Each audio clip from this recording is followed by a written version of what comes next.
حج اسلام کا ایک بڑا اہم رکن اور ہر مسلمان کی یہ دلی خواہش کہ وہ حج بیت اللہ کی سعادت حاصل کرے۔ اس سے پہلے کہ ہم حج کے لوازمات پر بات کریں، حج کے مسائل پر بات کریں، آپ سے یہ جاننا چاہوں گا کہ حج کے لغوی معنی و مفہوم کیا ہے؟ بسم اللہ الرحمن الرحیم۔ وَلِلَّهِ عَلَى النَّاسِ حِجُّ الْبَيْتِ مَنِ اسْتَطَاعَ إِلَيْهِ السَّبِيلَ۔ صدق اللہ العظیم۔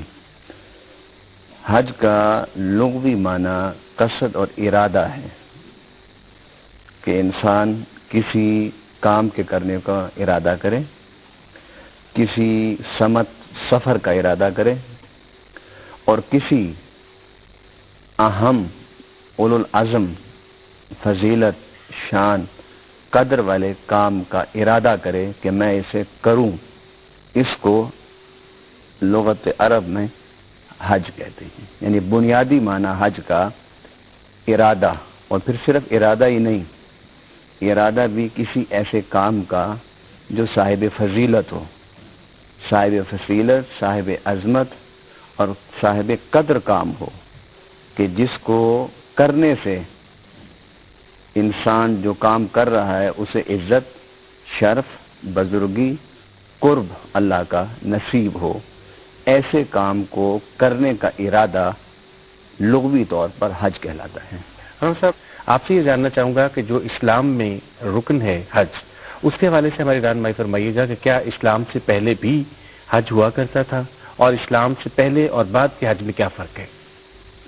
حج ارکان اسلام میں ایک بڑا بنیادی رکن ہے، اور یہ ایک ایسا رکن ہے کہ جس میں قولی عبادت بھی ہے، بدنی عبادت بھی ہے، مالی عبادت بھی ہے۔ آپ دیکھیے کہ ارکان اسلام میں پہلا رکن ہے شہادت، کہ آپ نے گواہی دینا ہے کہ اللہ ایک ہے، حضرت محمد رسول اللہ صلی اللہ علیہ وسلم اس کے رسول اور سچے پیغمبر ہیں۔ یہ آپ کی صرف زبان اس میں حرکت کر رہی ہے۔ آپ نماز پڑھتے ہیں، اس نماز میں صرف آپ دو قسم کی عبادت کرتے ہیں، بدی عبادت اور قولی عبادت۔ آپ روزہ رکھتے ہیں، روزہ میں آپ عبادت کر رہے ہیں، بدنی عبادت ہے آپ کی، اس میں قولی عبادت کوئی نہیں ہے۔ لیکن حج ارکان اسلام میں ایک ایسا رکن ہے کہ جس میں اللہ تعالیٰ نے تینوں عبادتوں کو جمع فرما دیا ہے کہ آپ لبیک اللہم لبیک، اللہ کی ثنا، اللہ کی تعریف، اللہ کی مدح کرتے ہیں، یہ آپ قولی عبادت کر رہے ہیں۔ اس میں بدنی عبادت ہے کہ آپ سفر کرتے ہیں، سفر کر کے جاتے ہیں، ٹریولنگ کرتے ہیں، بیت اللہ کی طرف پہنچتے ہیں، پھر وہاں جا کر پھر آپ سعی کر رہے ہیں، آپ طواف کر رہے ہیں، آپ وقوف عرفہ کر رہے ہیں، منا میں جا رہے ہیں، رمی جمار، شیطان کو کنکریاں مار رہے ہیں۔ یہ سارے جو ارکان، یہ افعال ہیں، یہ سارے کے سارے بدنی عبادت ہیں۔ اور زکوٰۃ پر خرچہ بھی ہوتا ہے، آپ نے زاد راہ اختیار کرنا ہے، پیچھے بچوں کو دینا ہے۔ تو ارکان اسلام میں حج وہ رکن ہے اسلام کا جس میں اللہ تعالیٰ نے تینوں عبادتیں جمع فرما دی ہیں۔ یہ تمام عبادتوں کا مجموعہ ہے۔ اس کے بعد جو آپ نے دوسرا پہلو ہے آپ کے سوال کا کہ کیا اسلام سے پہلے بھی حج تھا، اور یقیناً اسلام سے پہلے حج تھا۔ قرآن پاک میں اللہ تعالیٰ نے فرمایا کہ حضرت ابراہیم علیہ السلام کی یادگار ہے بیت اللہ شریف۔ قرآن پاک میں یرفع ابراہیم القواعد من البیت و اسماعیل، کہ حضرت ابراہیم حضرت اسماعیل علیہ السلام دونوں نے مل کر کعبے کی عمارت کو اس کی بنیادوں سے پھر دوبارہ کھڑا کیا۔ حضرت ابراہیم علیہ السلام کعبے کو تعمیر کرتے تھے، اور اسماعیل علیہ السلام کعبے کا میٹیریل، اینٹیں، روڑی، پتھر اٹھا کے لاتے تھے۔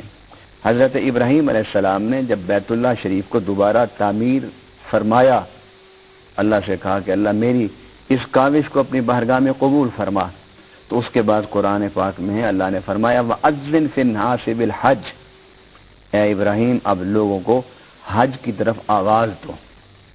تو حضرت ابراہیم علیہ السلام نے لوگوں کو حج کی طرف آواز دی۔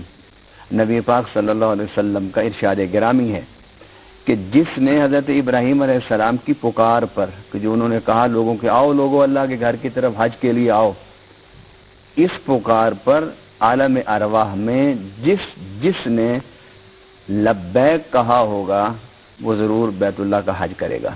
ان حوالوں سے یہ بات ثابت ہوتی ہے کہ حضرت ابراہیم علیہ السلام کے زمانہ میں بھی حج تھا، اور ابراہیم علیہ السلام کے زمانہ سے پھر باقاعدہ حج چلتا رہا، باقاعدہ لوگ حج کرتے رہے، پھر یہ سلسلہ آگے بڑھتا ہوا نبی پاک صلی اللہ علیہ وسلم کی حیات طیبہ میں پہنچا۔ پھر حضور صلی اللہ علیہ وسلم نے حج کے طریقہ کار کو نہ صرف سکھایا بلکہ صحابہ کرام کو خود حج کر کے دکھایا۔